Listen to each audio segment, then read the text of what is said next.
Well, good morning, everybody. I want to welcome you to the October meeting of the South Jersey Men's Club, I believe our seventh Zoom meeting. And our guest speakers today are Chaim and Tanya Respes. They're Voorhees residents. They will speak about being African American and Jewish. Chaim, I think, are you up or Tanya? Whoever is, go ahead. Okay, I'll be doing the introduction for Kai, as he is passionate about many things: his family, his career, his taste in beer, but most particularly his Judaism. Born and raised in Atlantic County, he is a very religious family. In a community led by the teachings of his paternal grandfather, Rabbi Abel Respes, of beloved memory, Kai was instilled with the tenets and traditions of Judaism since before he was born. In an observant family, every holiday was celebrated. With feast days, fast days, and cousin-casted plays, Judaism was not only taught beginning at a young age, it was experienced. As an adult, those tenets run as deep as I can't hear Tanya properly.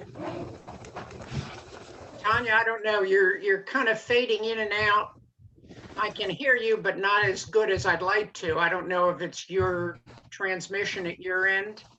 Excellent. Okay. So, Boker Tov, good morning, everyone. I am on my Hebrew High Zoom login, so that's why you see Hebrew High 4 under my name.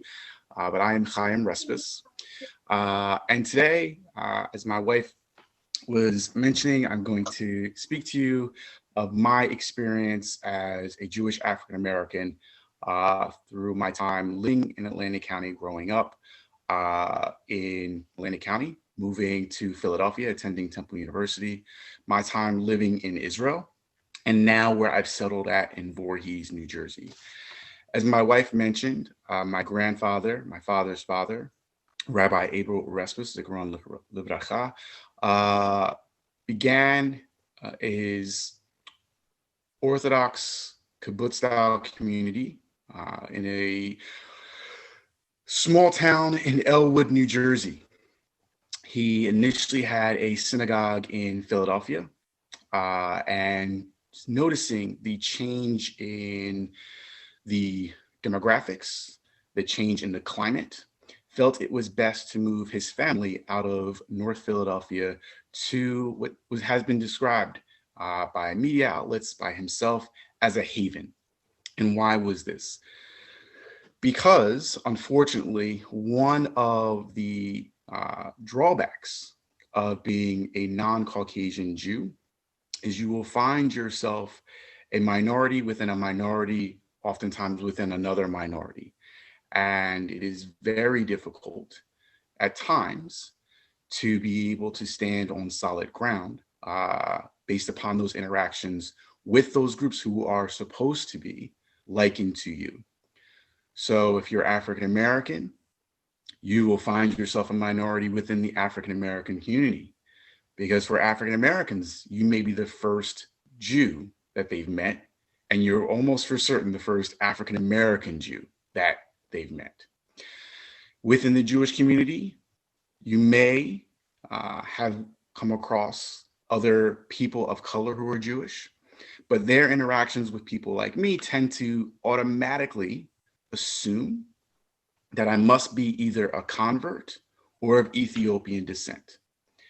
And I'm sure you can imagine, as proud Jews who you did not convert, if that was the first way that someone always affiliated you with Judaism, you would be a little taken aback by that.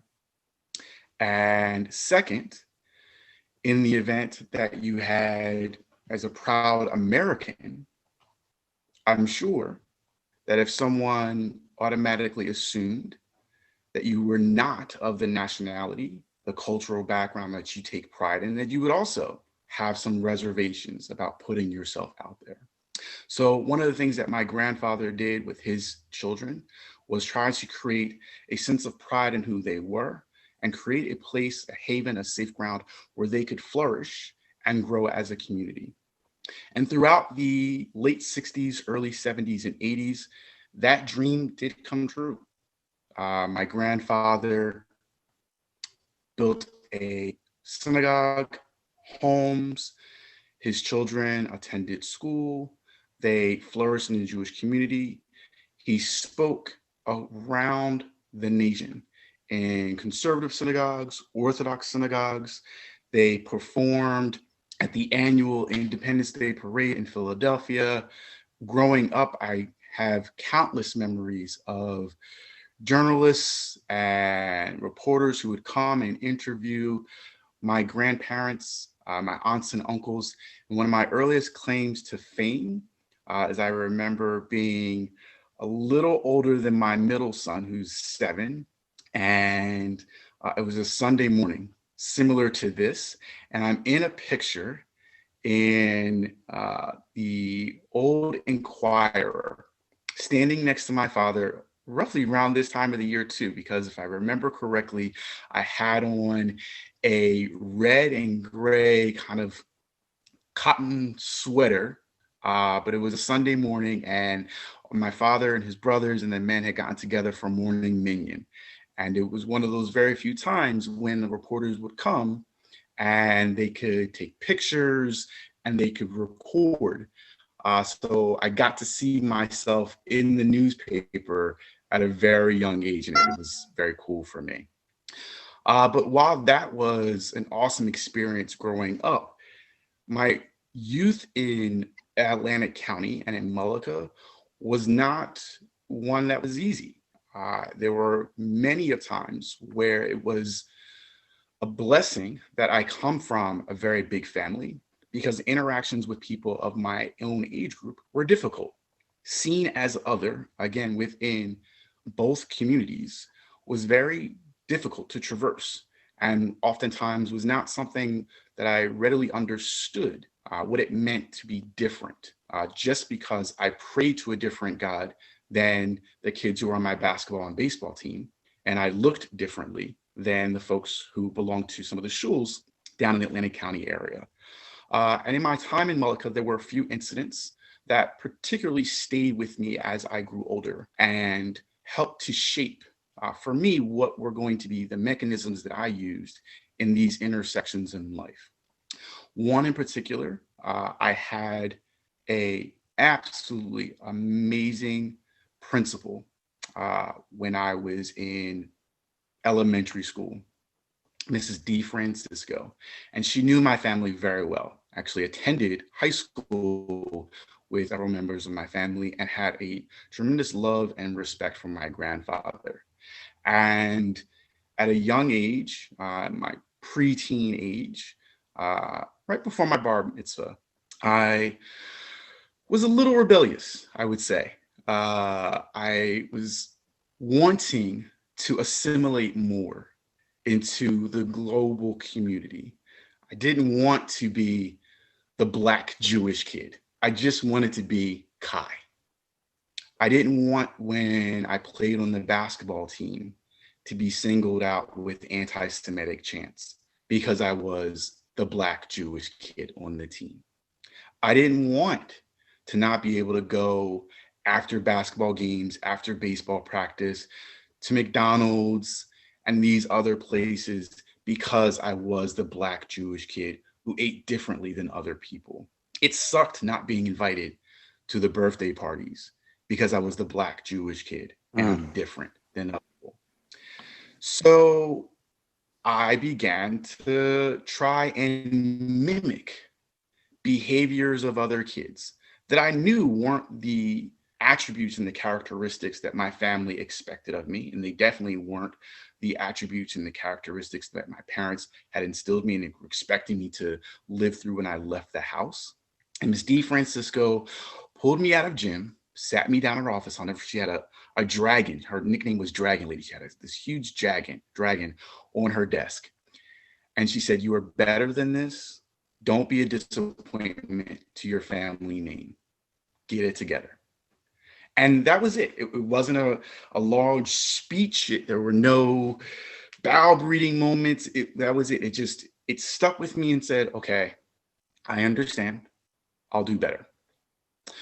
When I got to high school, my interactions with folks was more limited, and that was by self-choice. I was more comfortable in my skin, but high school also presented different challenges.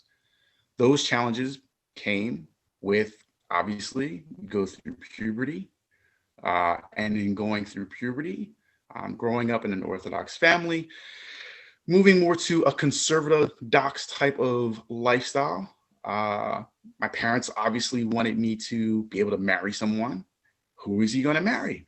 So my parents allowed for my sister and I to get involved in the United Synagogue Youth during our high school years. And this was also a very funny moment. My sister is 2 years older than me, and my sister had gotten invited to go to a USY dance. My father was not going for it in any way, shape, or form. No.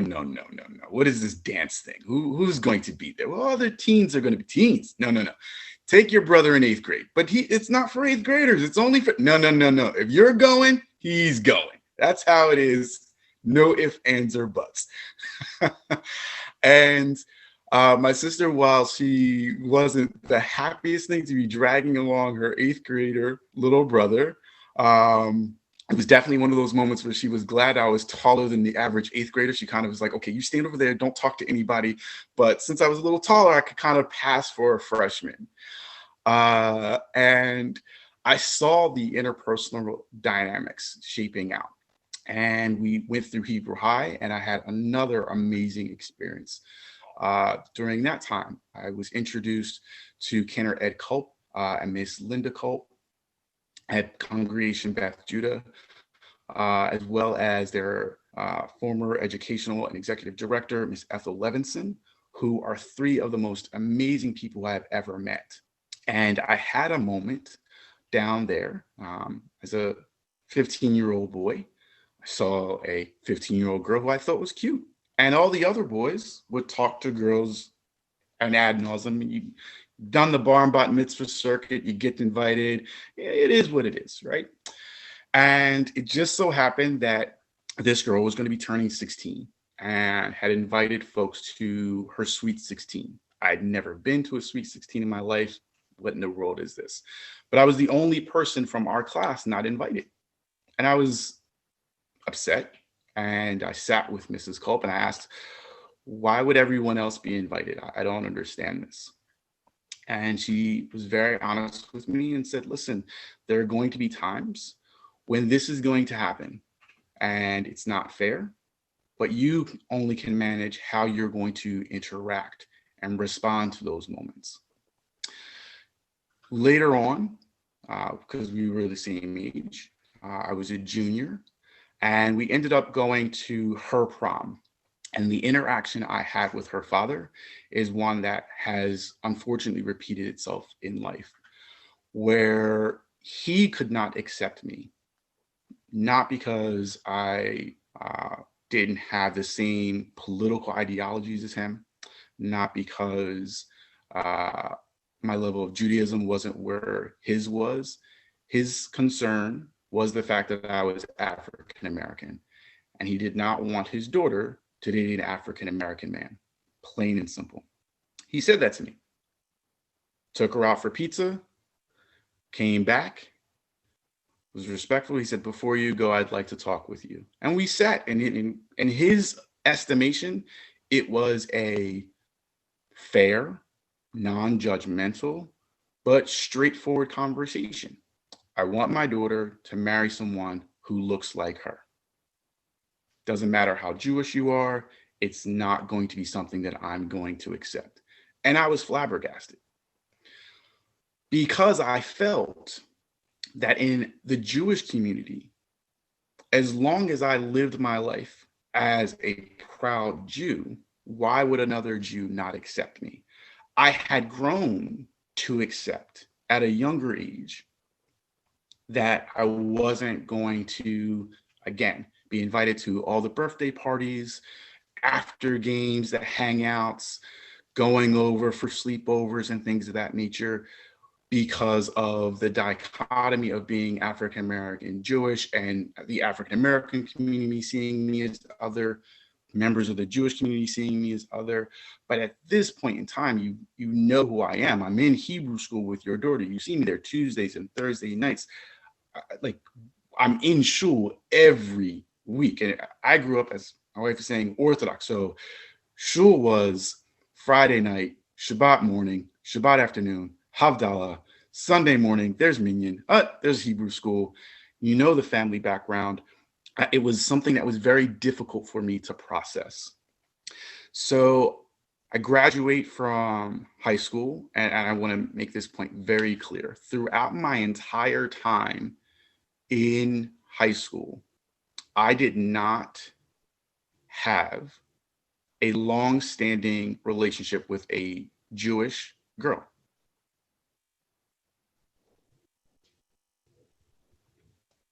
Throughout my entire time in high school, I only dated 2 African American females. Not for a lack of effort. I would be very clear. It wasn't for a lack of effort.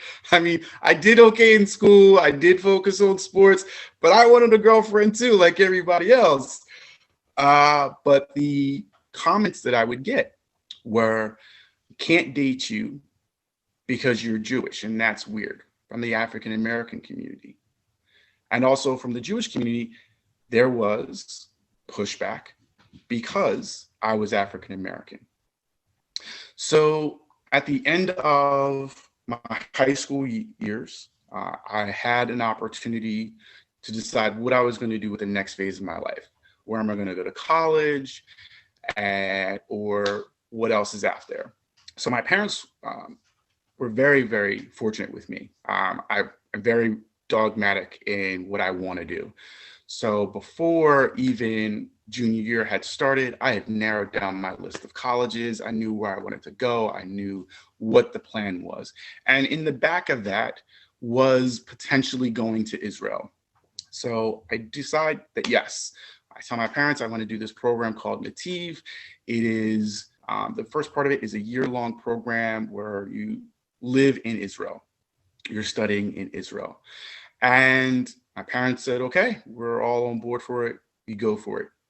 And I live in Israel, and it is one of the most amazing experiences I've ever had. I had already been to Israel before. I had done youth group trips to Israel. And in my time studying at Hebrew University, it was shocking to me how outside of the Orthodox community I was judged. And I want to be very clear on that point. So Nativ is a program that is for conservative Jews primarily. You do have some kids who come from the Reform movement who will go on this program, but at the time, Young Judea was also running a program, a year-long program similar to this. So it was mostly conservative Jews.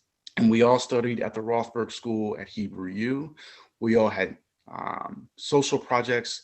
And when we weren't living in Jerusalem, we lived on Kibbutz Sad. So for those who know Israel, Kibbutz Sad is down in the south. It is a kibbutz that unfortunately has borne a lot of the brunt of the missile and rocket attacks that come from Gaza. And during my time there, it was striking to me how often there would be comments about me being African American and Jewish. But when I went into Mea Shearim, when I went to the most Orthodox communities in Israel, the only thing that mattered was how Jewish I was. Did I wear my kippah? Did I have my tzitzit on? Have you put on tefillin today? Yes, yes, excellent. Come in, wonderful. Studying in yeshiva in Mea Shearim as one of the only African Americans, never a second eye, Never a side eye, never a question on how I got to be there, just open with love. And that reaffirmed for me that in the greater scope of things, as a people, we know how to embrace each other. As a people, we know how to connect. As a people, we truly know what matters most. And that's what's inside of a person, not the physical characteristics on the outside. And my time in Israel, for the most part, was amazing. There were times where incidents did take place. And there were some policies that the Israeli government did enact that I don't necessarily agree with. But I love my country to the highest heavens.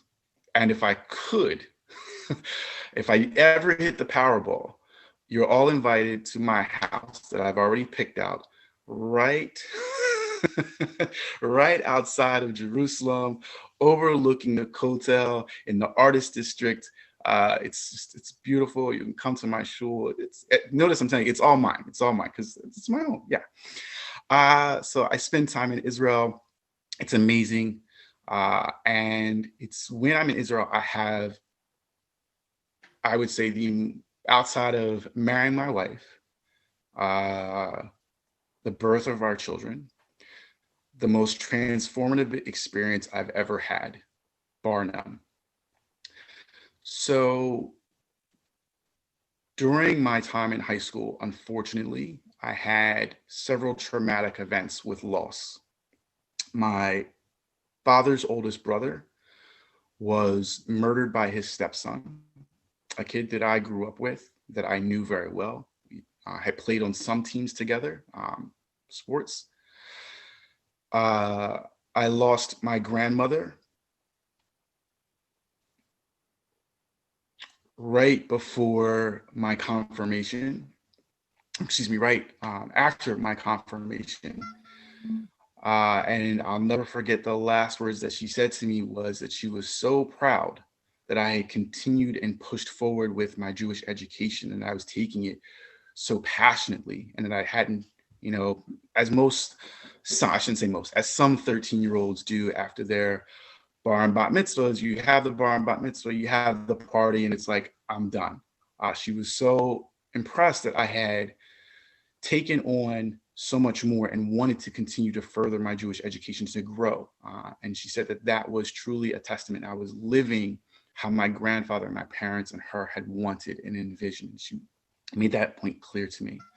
And she was very close. And then also in that time period, I lost my house as a senior at Hanukkah to a fire. And if you ever want to know how people, what they truly think of you, it's when you're down and out, what their response is. So it is Hanukkah and lose my house to a fire. And it's also the week of superlatives. And I actually had someone who I thought was a good friend come to me and say, hey, if you hadn't worn the same jeans and the same 2 shirts this week, I would have voted you for best dress. I don't know what you were doing this week. And my mouth literally just like, what? Like, I'm living in a trailer next to the shell of my house. Do you think I'm worried about best dressed? Like, yeah, okay. So when I got to Israel, me and God weren't really on the same page. God, if you've ever driven down 295 on certain parts, for those in New Jersey, there's a part driving south where the turnpike's on one side and 295's on the other. And God and I were kind of like that. We're going to the same destination, but we definitely weren't in the same car and we weren't on the same road. And I was very angry at God. And I did what I was supposed to do. I made the same promise that those of you who, once you move away from home, you're kind of figuring out for yourselves, your parents, are you going to shul? Yes, I'm going to shul. I didn't say how long I was staying in shul, but I was going to shul. You're going for the high holidays. Yes, I'll be there. Now, my intuition said, okay, You want me to go, me and God are angry? Fine. I'll get up at 5 a.m. There's really no one going to be there. I'll be at 5 to 5:15. I'm gone. Amazing view, by the way. If you ever have the opportunity to be in Israel for Rosh Hashanah, go to the 5 a.m. service to be davening as the sun is coming up over the kotel is just, regardless of what else is going on in your life, you will spiritually be refreshed. I can tell you that. But what took place on Yom Kippur is very hard to put into words. I'm going to describe the scenario for you, but how it made me feel, I just can't encapsulate. So again, me and God are not on the same page. It is the Kol Nidre service, and I'm at the Kotel, and as you can imagine, there are millions of people in just the general vicinity, but at the wall itself, there are hundreds of thousands of Jews who were there, and it swarmed. And at that point in time, there are a host of individuals who are saying some very evil things. But I'm just trying to dive into, it's kind of like background noise. And it was the first time that I had heard directed towards me the Yiddish term for a derogatory term in Yiddish for a person of color. And I was, whoa, as I turned to see these people like frothing at the mouth, their anger at me being just here, present, davening. And then it's, you shouldn't be here, you're not supposed to be here, you're not a Jew, leave, leave, leave. And before I have a second to respond, a group of gentlemen come and put a circle around me. And a man turns to me, he says, "You finished davening, no one will bother you." I put my head in the Machzor. I concentrated on the Hebrew, drowned everything else out. When I finished my prayers, I turned to thank the men. They were gone. It again was one of those moments that transformed for me how God is here for me, and that I should always think in my mind, know that the best is in people, and there are decent, sweet, good-natured people in the world. There are a small few bad apples, but generally the world is full of good people, and we need to seek them out, see the best in people, not the worst. I come back, I begin my life, I get involved with the JCRC. I'm working under David Snyder. And at the time, my role had been just working with the teenage kids and making that bridge and telling them how important Israel was and how to gain for themselves an understanding and a better appreciation as Jews living in this area and how they could support Israel. And throughout this time, working with Federation, working here in Bethel, I find myself in a privileged spot. I no longer necessarily see it as an extra burden to be an African-American Jew. As a teenager, it definitely had its stumbling blocks. And as an adult male, there are difficult moments that I engage with.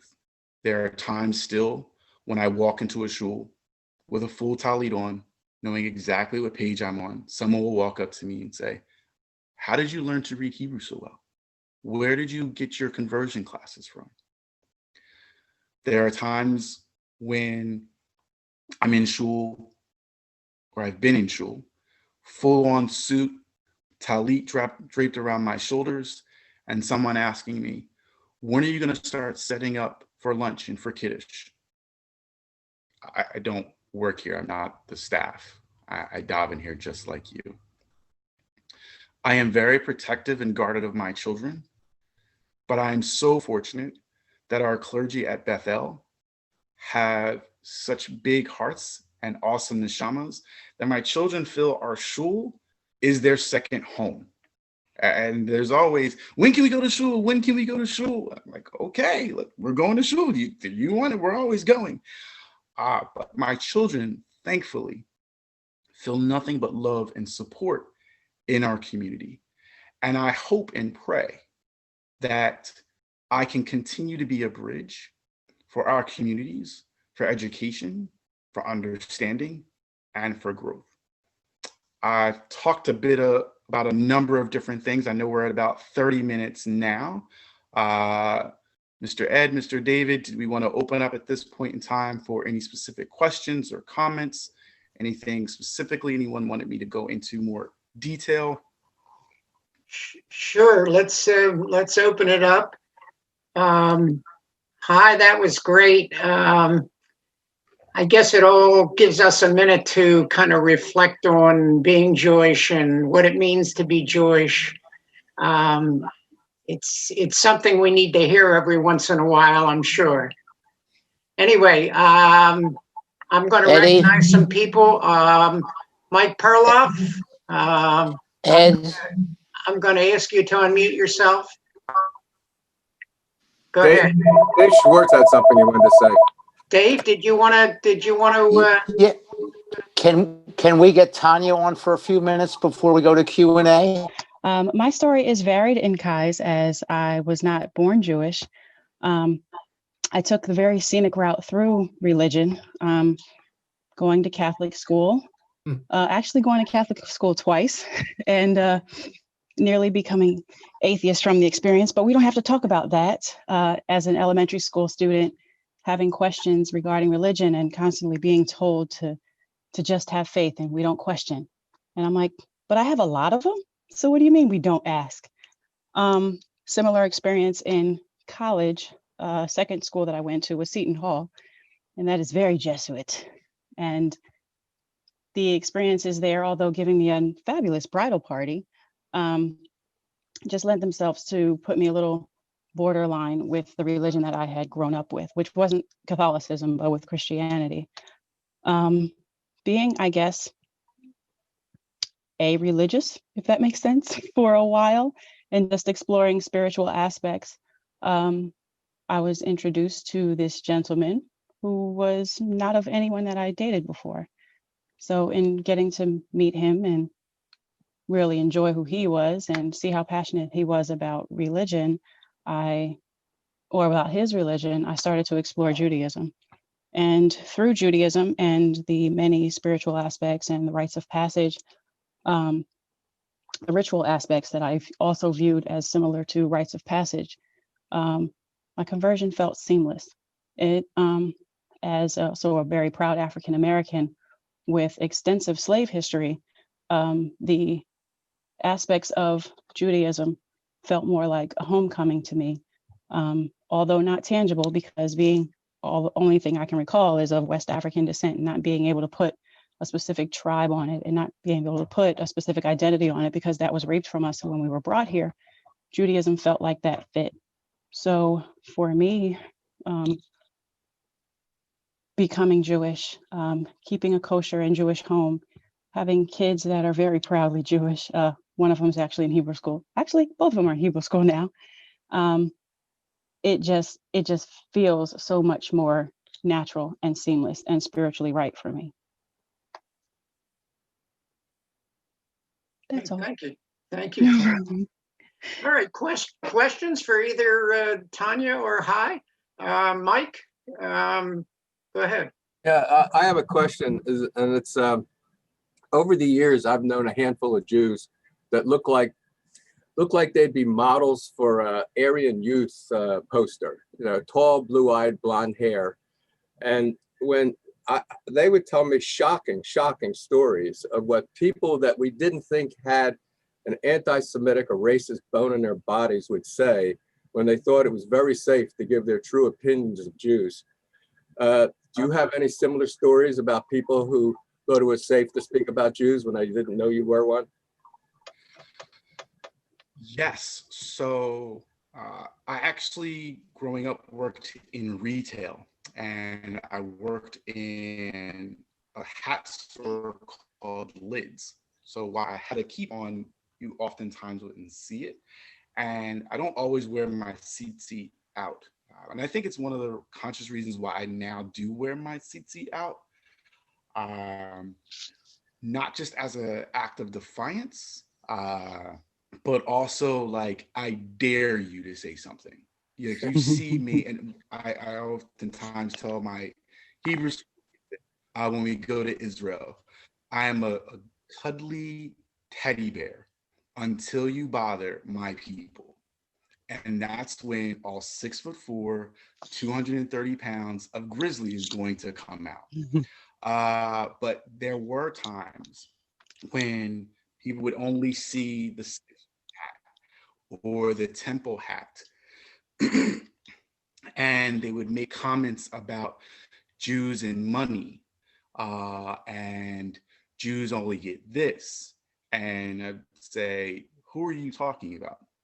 I'm a Jew. And their face are, you are? Yes.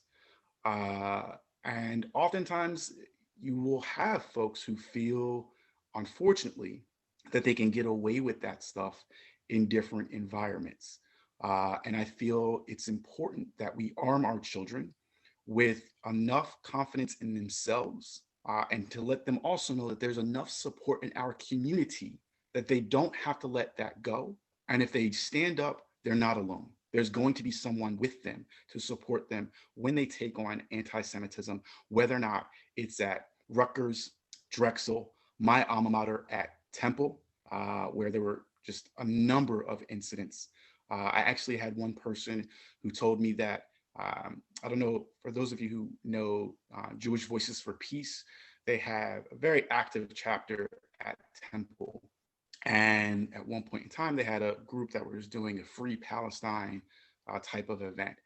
And a person told me that I should be more in line with because I was African American, I should be more in line with my African American history and know the pain of the Palestinians because I'm Black, and that I should not support Israel. And that's the dumbest thing I've ever heard of in my life.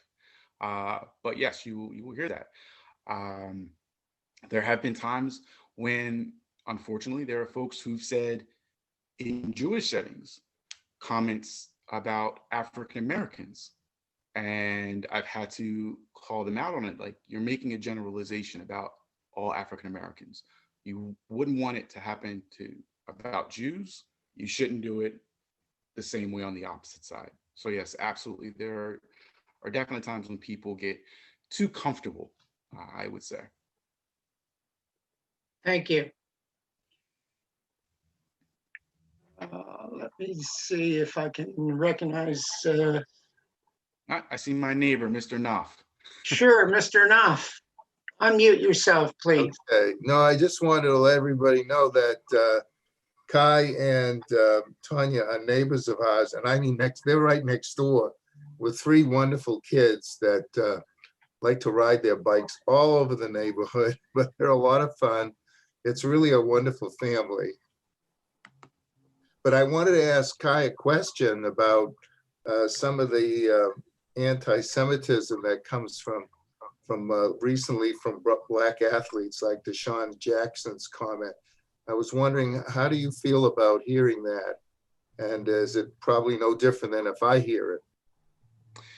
It's absolutely no different than when you hear it. Yeah. I would say the only difference is that there are members of the African American community who expect me to have a different mindset.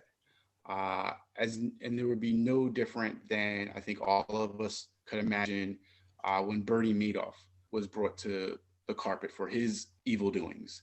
And you're expected to have, because that's of your tribe, expected to, oh, you're bad, but we'll deal with that in-house. What I can say specifically about the Deshaun incident, I've had this conversation with other folks, is it's important that we understand where people are getting their misinformation from and what is shaping that frame of mind. So I graduated from Temple. And for those who don't know the history of Temple that well, Temple University did an awful, awful power grab on some of the land around the area and displaced a lot of the people that were in that town or in the surrounding area. They got in trouble from the federal government and the state, and Temple had all this property they really couldn't do anything with. So they began to lease it out to slumlords, right? And if you can imagine, growing up and what used to be your great Aunt Pearl's house or your Grandpa Joe's house now is filled with Temple students who don't respect the neighborhood, who are showing up with 60-inch flat screen TVs and Apple Mac computers, and they pop in for the semester, they pop out. It's an issue. And I always tell the younger brothers who are coming in, listen, you're coming into a city environment. You're coming at 6'4". If I have a gold watch, I'm walking around in Center City. I'm not trying to draw attention to myself because I'm making myself a target, regardless of whether or not I'm Jewish or Black. Showing that you have something that someone else doesn't have, we know that's a binary response. You have it, I want it, I'm going to try and take it from you. Deshaun and other athletes who've said some of the most horrific things, propagating and repeating and espousing the hatred that comes out of the mouth of Louis Farrakhan is awful. It should be derided. It should be called out. And it's important for us as a community to make sure that we're presenting ourselves in an opportunity that we can educate people better. Unfortunately, from my experience, that's not happening enough, right? There aren't enough programs. And one of the reasons why, and I say this because I truly do feel it, I've belonged to several synagogues throughout my life outside of my family shul. And there's always the interfaith service, right? There's an interfaith service on MLK Day. There may be an interfaith service that's done right around Thanksgiving. There's no real conversation that's happening. There's no real dialogue that's happening.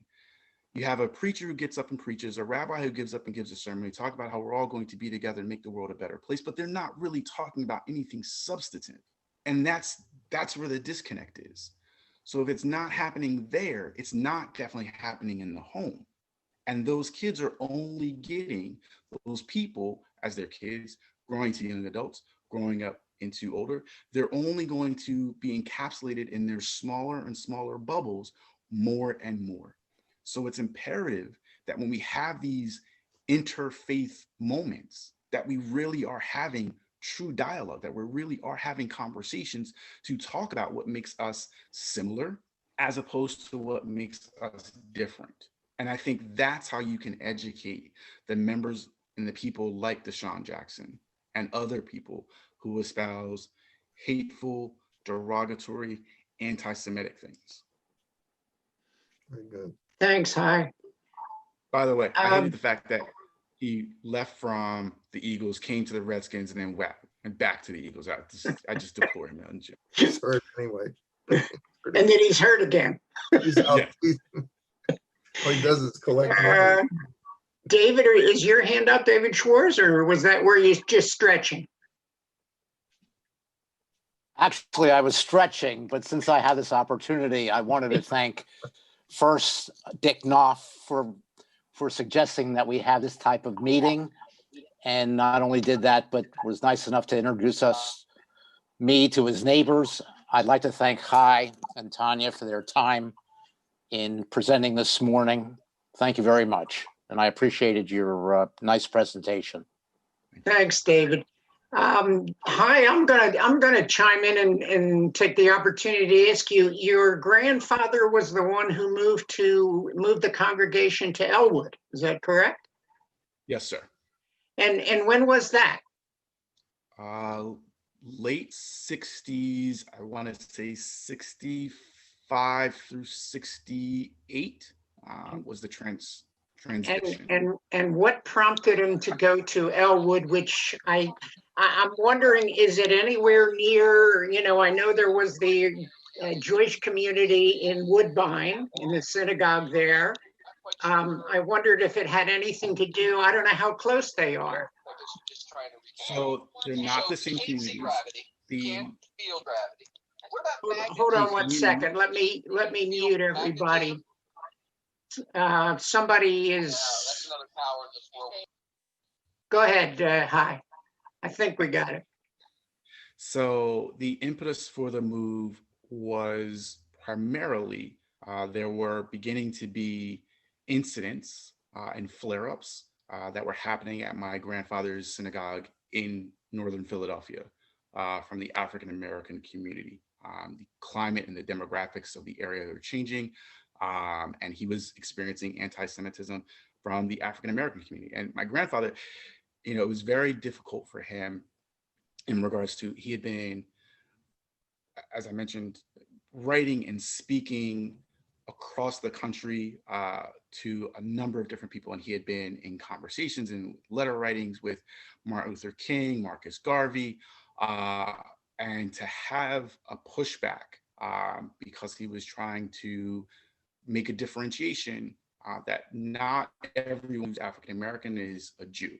And I want to be clear, there are some folks, just as, and I think it was Mike Perloff who mentioned the Aryan Nation as a hate group.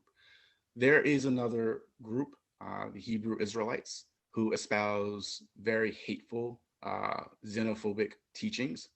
And there were members of that community who took umbrage with my grandfather and made threats.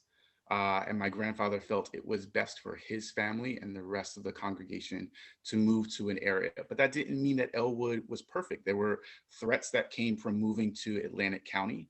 At the time, there was a small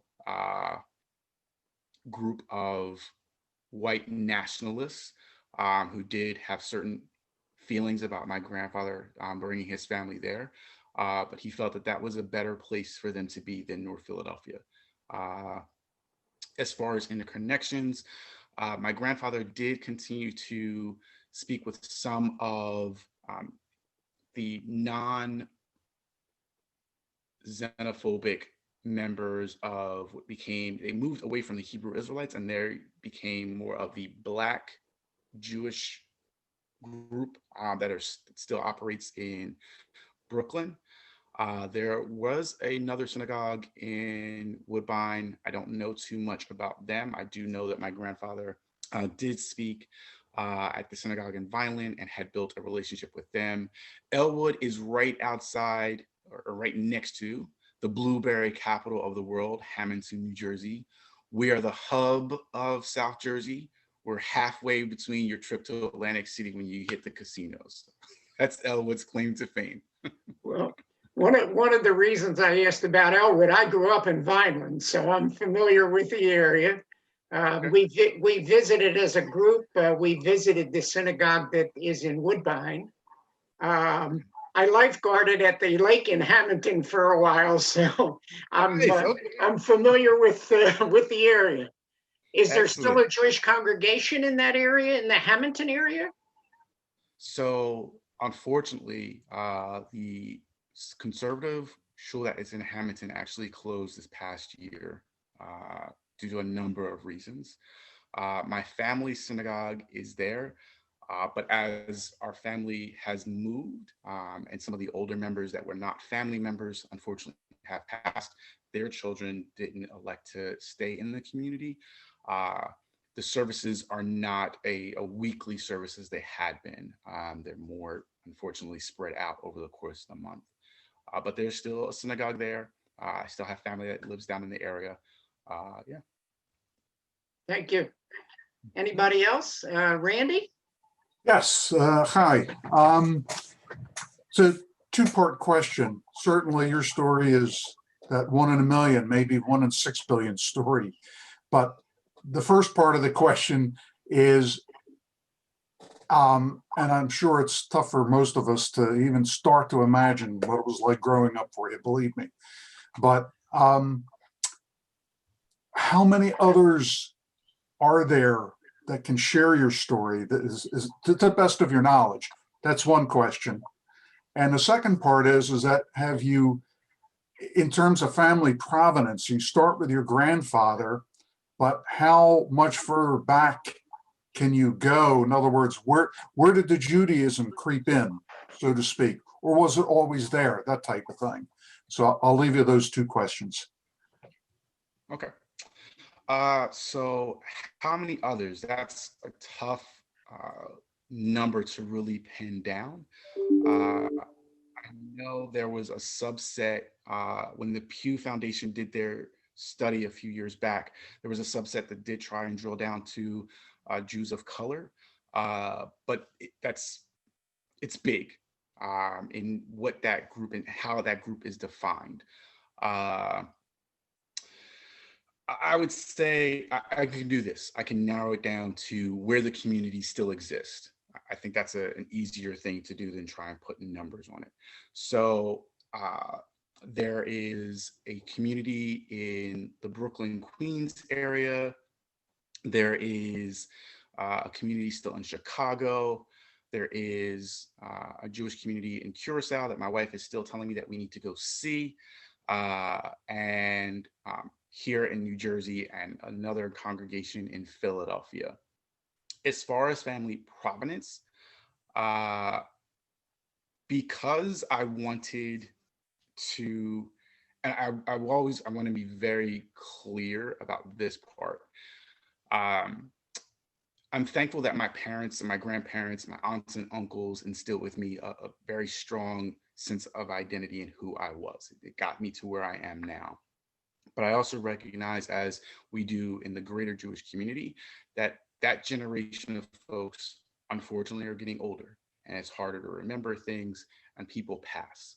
So in the same regard that we wanted to capture as much information from our elders, especially those who were second generation from the Holocaust, and get that information locked down, I felt it was imperative for me to be able to do something similar for my children.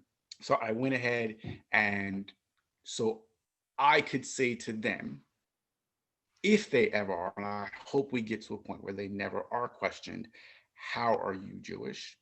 I can say to them without any hesitation, listen, we go back to the Spanish Inquisition from Marranos.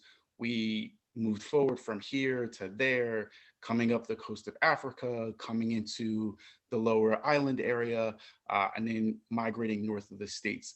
And if anyone ever says that's an impossible story, I did the DNA for you, so you're good to go. But that was the only reason why I did it. And I always want to make sure that I'm clear with that.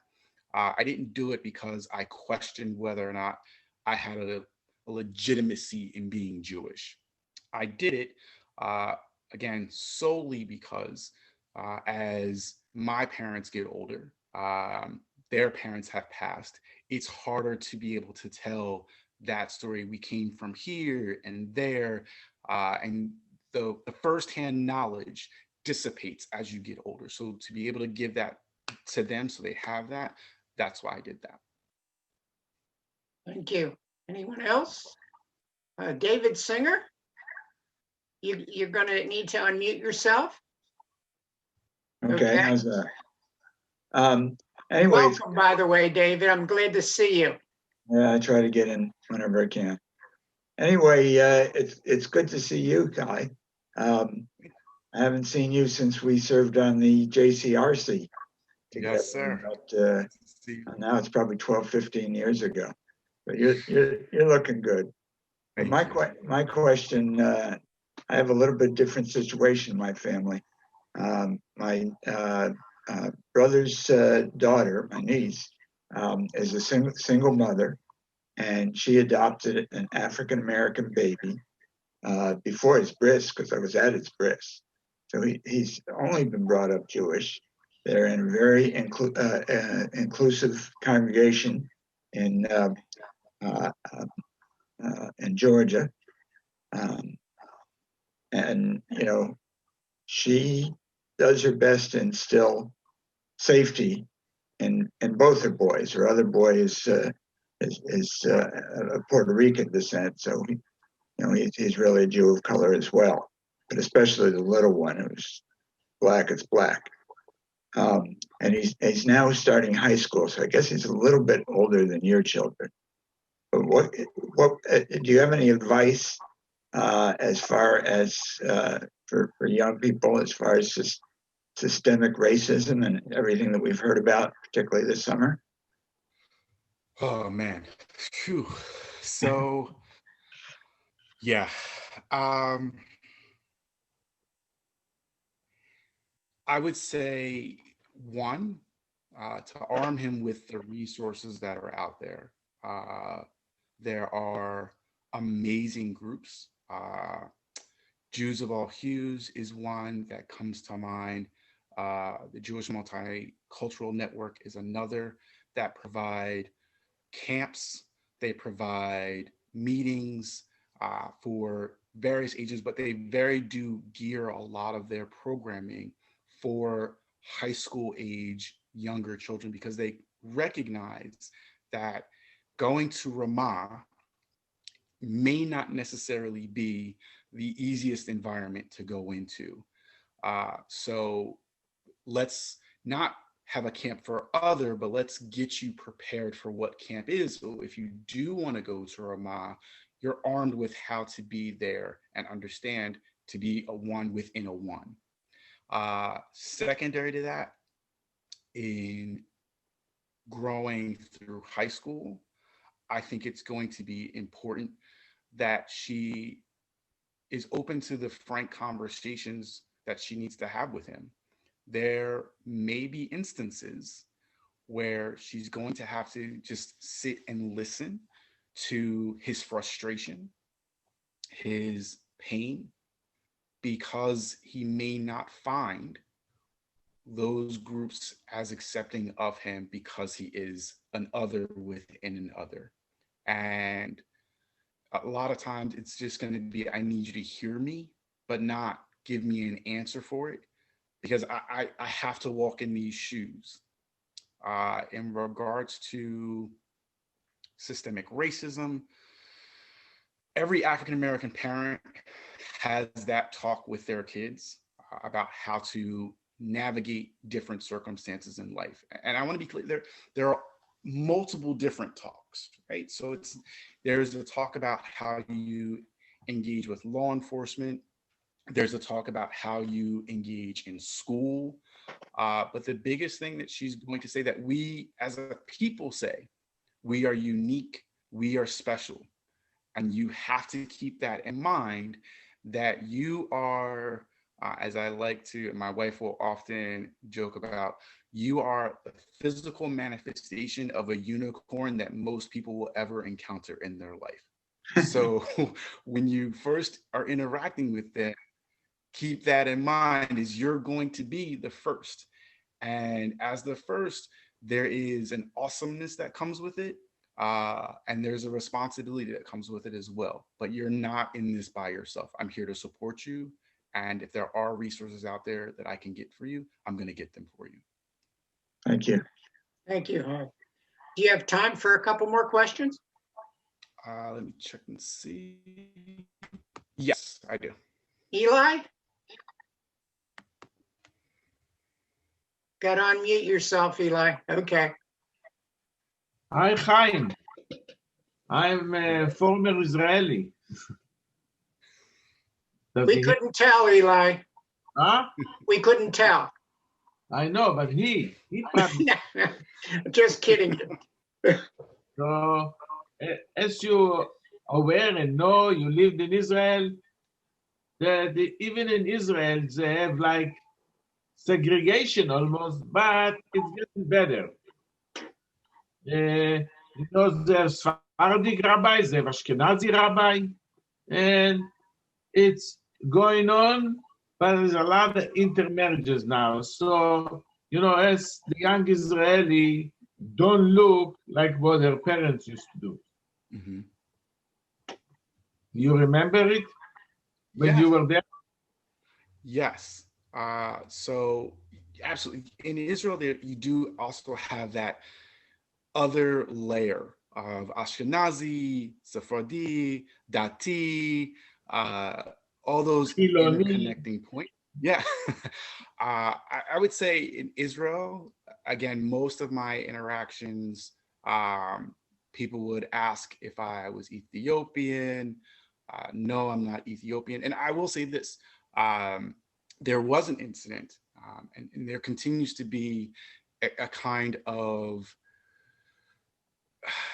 nexus point that I think eventually is going to have to play itself out. So in the mid 70s, a group of Black Israelites moved to Israel, and they came to a point where they weren't recognized by the government, but they also weren't told that they needed to leave.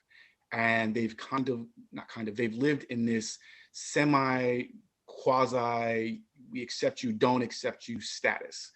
One of the more challenging things that has happened in Israel, and Ellie, please espouse on this if you'd like, has been the issues that have happened with the immigration of European Jews from the former Soviet Union and Ethiopian Jews and other Jews who've come from Africa.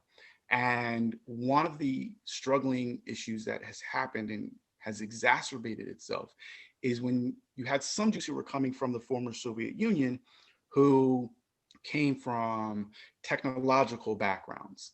So their assimilation into Israeli culture was easier to a certain degree than the Jews who immigrated from Ethiopia, Uganda, and other African countries who came from a farming background, a non-technological background.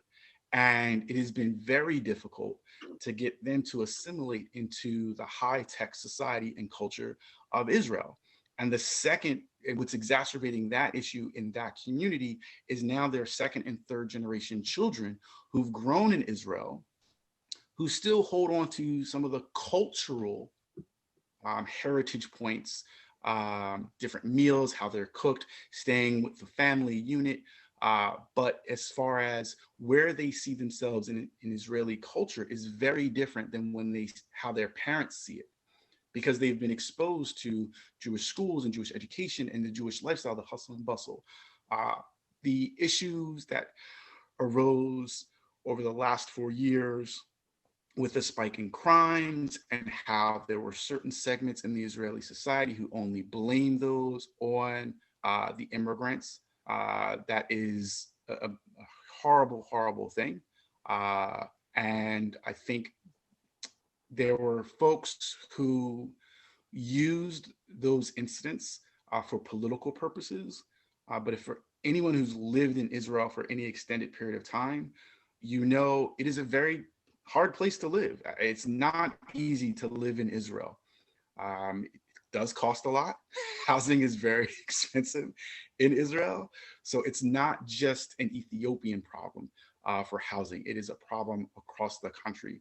And it is my hope that the government can institute better educational policies that will assist the immigrants in acclimating and assimilating better into the Israeli society fully, not as also ands that are on the fractions, on the segments, on the point corners of the greater society. What I wanted to add, a lot of the Ethiopian Jews, the kids are getting very prosperity. You know, I see they got singers. People like to go in Israel to a lot of restaurants, and they like the Ethiopian food. So it's getting better, a lot better than it used to be. Yes, absolutely. Thanks, Eli. Thanks, Hi. One more question. Robin Sue, whoever you are. So I snuck into the men's club because I saw that Kai was speaking, and Kai used to play basketball with my kids in USY, and we go way back, way back. But I just wanted to say, Kai, when you talked about being an other, as a Hebrew and Ivri, it means the other. So as a Jew, we are all the other. And if you get a double other, that's even better, because we're supposed to be a light into the nations, and we're supposed to speak up, and we're supposed to stand for something, which certainly you and your family have in the past and still do. So kudos to you for being a wonderful other. Thank you. Thank you so much. Thank you. One more? I don't see any hands. Mike, I see you, but wait 1 second. Let's see if we can get somebody who hasn't spoken yet. Anybody waving their hand? I don't see anybody on this screen. We'll go back to the other screen. Go ahead, Mike. Again, Toda Rabah. It was quite something and illuminating. I wonder if you've heard about the South Jersey Men's Club, and we've been around for about 30 years now. And I would think it'd be great if you would consider joining us. We have this kind of meeting every month, and I don't think we've ever really skipped a month in over 30 years. The other thing is, I don't know if you've heard about it, but since you deal with the school children, we've got something called Operation Maccabee, where we collect Hanukkah cards that get sent to U.S. troops. And when possible, the last 6 or 7 years, we also send them to Israeli lone soldiers from the United States. Awesome. So no question, but thank you. Thank you. I will say I have South Jersey Men's Club. I had been active in the men's club for Bethel for a few years. It's been a little more challenging the last two, but I know you guys very well. You have a great reputation. So I definitely will, as soon as these little ones are better able to manage with COVID and I can get them other places outside of the four corners of our house. My wife and I will definitely have some more time for other activities. And I would love to hear more about the Operation Maccabee. I definitely will get that introduced into Hebrew school and definitely love to partner with that. So I want to invite you. We're obviously one of these days, hopefully not to the too distant future, to have live meetings again. I want to give you a 1-year membership in the club, and we will buy you breakfast as soon as we have a breakfast. So keep that in mind, and I'll put it on Dick Knopf to let you know when that starts. And come and join us for breakfast. Thank you so much. And thank you so much for your very enlightening speech. We all need one of those every once in a while. Thank you. And your wife, I don't see her, but if she's still around, Tanya, thank you. And enjoy the rest of your day. Gentlemen, if you'll stay on, hi, if you want to leave us, please feel free. Oh, I see you, Tanya. If you want to leave us, you won't hurt our feelings. We'll just do a little bit of business, nothing important. You can stay or you can leave. But Dave Singer, I just wanted to say it's nice to see you out of bed. As someone said earlier, it looks like you're coming along and the voice is coming back, and we all feel very thankful that you're back with us. Thank you. What else do we have? Don, do you want to take a minute in fantasy football? You're gonna have to. We're in our 7th week of fantasy football. Everybody is still in the race. I know everybody's having a great deal of fun. The only drawback to the season so far is that our beloved president, Ed, is undefeated. So he's in sole possession of first place. He's had a remarkable season with his son. We're having a great time. Hopefully, if you're interested, join us next year doing it. Thank you, Don. Mike, do you want to take another minute on the Maccabee cards and give us the latest iteration of where the boxes are and how long they're going to be there and so forth? Yes. And feel free for Nelson to jump in at any time with this. We've had 2 boxes in the foyer of the JCC where people have been able to drop off Hanukkah cards. 1 box is for U.S. troops and 1 box is for Israeli troops. Honestly, it's going to be a challenge to get the ones to Israel this time because of all the restrictions they have.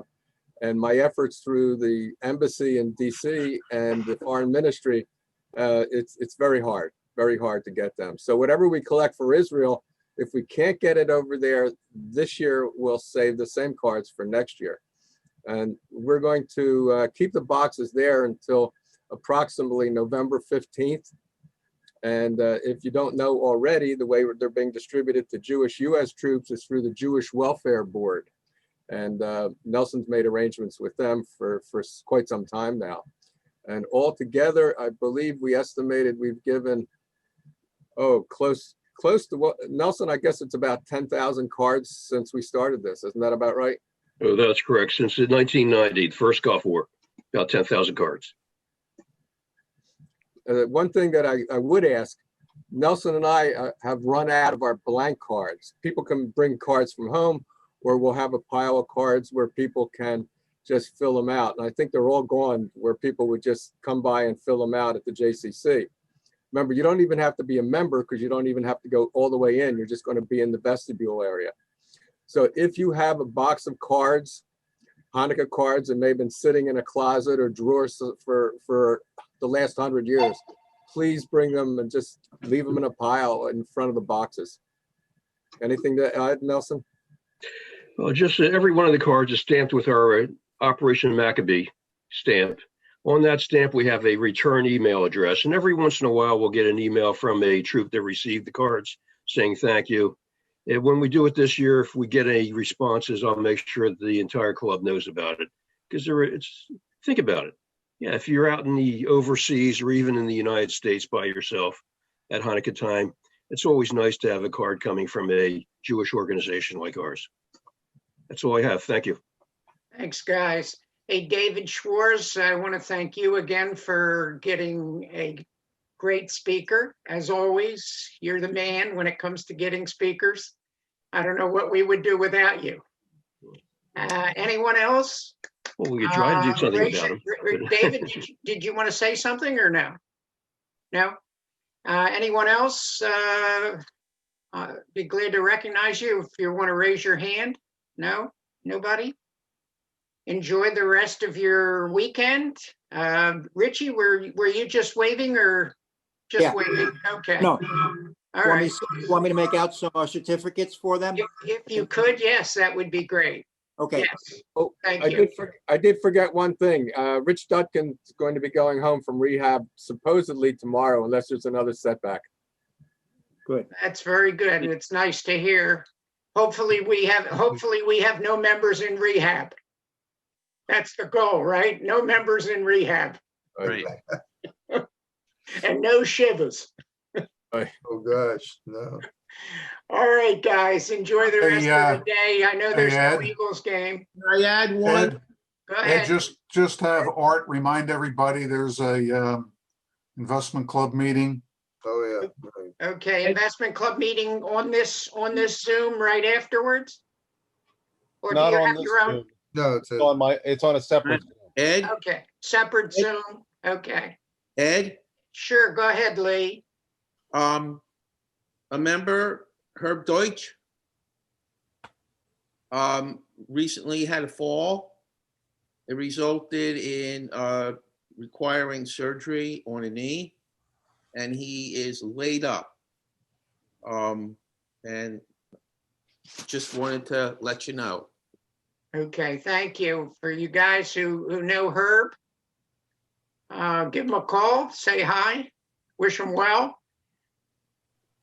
Mitzvah cards, while I got you guys on, if you remember, we have mitzvah cards that we send out. They're handwritten, stamped. There's a $5 or whatever you want to give. Len Berman is the one who sends them out. Or if you want to buy some of your own, I think the last time we sold them, they were 3 for, let's say 3 for 10, it'll be a bargain. Instead of 3 for 15, 3 for 10. Let me know. I will get you 3 cards. You can write your own cards. You don't have to depend on Len to do it. I have them here in the desk. I've bought them in the past, and when I need one, I've got one, and they're already stamped. All you got to do is write a greeting on them. So let me know. You have my email address. If you want 3 of them, I will be glad to send them to you. Anyone else? Ed, Robert? You want to talk a little bit about what we're doing at the food bank? Why don't you go ahead? Well, you know more about it than I do. Well, I think there's 6 of us now. We're working 3 at a time. Bob and Abe and I worked last week. It's Thursdays between 1 and 3:30.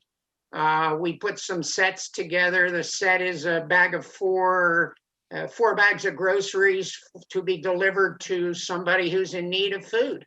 And we're not delivering. There's a separate group that delivers.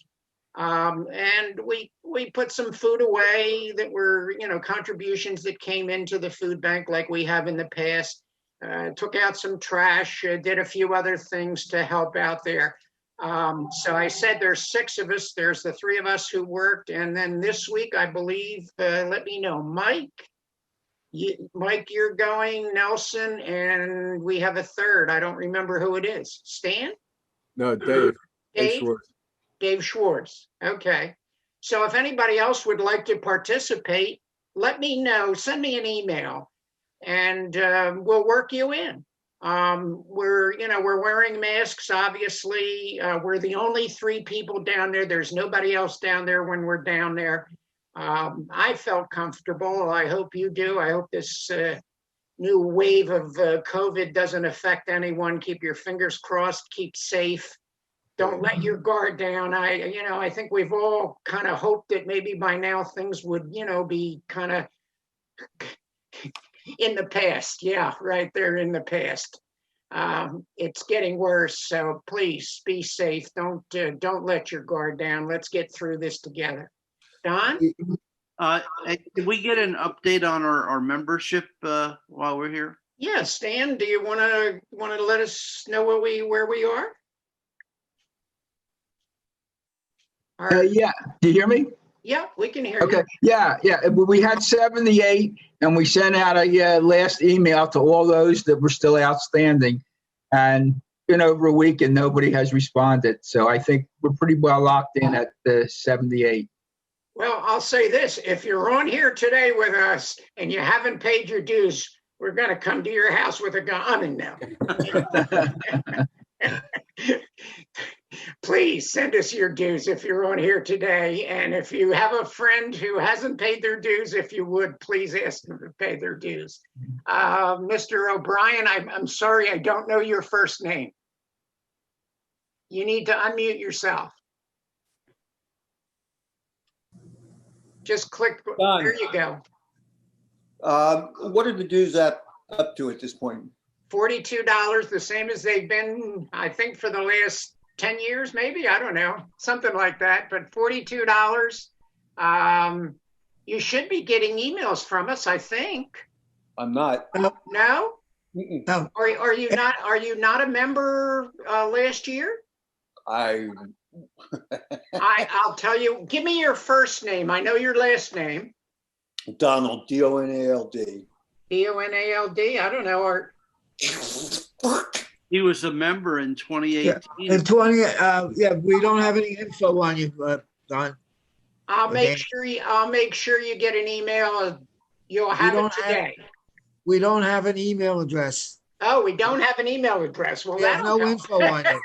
That could make getting emails very difficult. Do you want to give it to me now, or do you want to send me an email with your email address? I'll give it to you. Okay, go ahead. D-O-V. Dove. E as in Edward, O as in over, D. Yes, D as in David. D as in David. O-V. D-O-V as in Victor? Correct. B-E-A-R as in Grizzly. Go ahead. 1952. 1952 at? Correct. Gmail. At Gmail? Let me read it back to you just to make sure. It's D as in David, O as in over, V as in Victor, Bear as in Grizzly, 1952 at Gmail. Correct. 1952 being year of birth? Correct. You're a youngster. Boy, sure is. Kids. Anyway, anybody else? Ed? Sure, go ahead, whoever's talking. Dick Knopf. Hey, I have a Go ahead, Dick. question. Has anybody been doing anything with the JCC as far as their programs are concerned? I find it a little hard to negotiate the site, frankly, to find out what's going on. Other than, you know, they have all their sports activities listed, but when it comes to the programs, various classes, I think I found it once and then lost it. Has anybody been going to any of their activity, you know, any of their programs? That's my question. Anybody jump in? I have not. I've gone to the gym where you have to do, it's the same as signing up for any program. I use their app and it has a schedule and it tells you what the programs are. For the athletic part, but what about the, for everything. Let's let Dave Wynn tell us. He's usually pretty knowledgeable. Dave, you want to unmute yourself? Yeah. There he is. I belong to the Arts, Books, and Cultural Festival. In fact, tonight we have a Zoom for one of the speakers. That's the festival, but after that comes the festival, which is sometime in November for about 10 days. I also have signed up for the lifelong learning. I've attended a couple of classes. I don't know how you get in to find, they have me because I've always been a member. So I don't know if you're not a member, how you get in, but there are a lot of things going on. Okay, that's just what I wanted to know. Anyone else? Nelson, I think you were. Just to remind everybody, the Jewish Family Children's Services is going to have a big distribution of food for Thanksgiving. If you know of anybody that might be alone or somebody that needs some assistance, wants to have a dinner dropped off to them, contact the Jewish Family Children's Services. And I know, Ed, I think you, me, and Dick have been asked to distribute that food already. Yes. Yes. So again, it's something the community does. It's something to help out the people that need the food. And especially for the individuals just living by themselves, especially older people. I was going to say, if you want to participate in the food delivery, I think there's still some spots. You can send me an email and tell me, and I'll put you in contact with the people who are organizing that. Anyone else? Phil? No? Yeah. Everybody, please remember to vote. If you haven't voted yet, good point. It's in. I'm guessing that most of these guys on the screen have already taken their ballots in. Raise your hand if you've taken your ballots in. I'm curious. Wow. Way to go. I was going to say, I think we're pretty religious when it comes to voting. That's good. Now go get a friend and make sure they vote. Yeah, make sure everybody votes. Obviously, it's very important. A lot of people think it is. It's amazing how many ballots are already in. Yeah. Ed? Yes. Bill, one of the best ways to do it is to, if you're still working, you don't want to leave your home, use the mail. I've been doing it for years. After I came down here, my wife and I found it impossible, and I saw some applications for voting by mail. And at that time, you had to have somebody sign as a witness. So my wife and I signed for each other, and we've been accepted ever since. And I vote by mail every year. I've been voting for over 20 years. Yeah, it's the best way to do it. I think a lot of us have. I know, obviously this year everybody got ballots by mail, but Judy and I have been voting that way for years. But this year, instead of putting it in the mail, I went over to Camden County Community College and dropped it in the box at Springdale and 70. And there were obviously other people, no lying, but people were dropping their ballots off, and people feel more secure not dropping them in the mail. But I'm sure the mail's going to. The mail will get it there, I'm sure. And Ed, one of the worst states this year had a lot of problems, especially in Portland, Oregon. They've been mailing ballots out for years. And I don't know what the complaint is. It's just as easy. And especially if you're in a nursing home and you can get a ballot, they're the ones that really don't vote, and they need to vote. Right. If you're concerned, the New Jersey has a website I don't remember the exact site, but it's easy to find, and you can actually check if your vote has been received. Yep. Yeah, I I already mailed it did. in, that's it.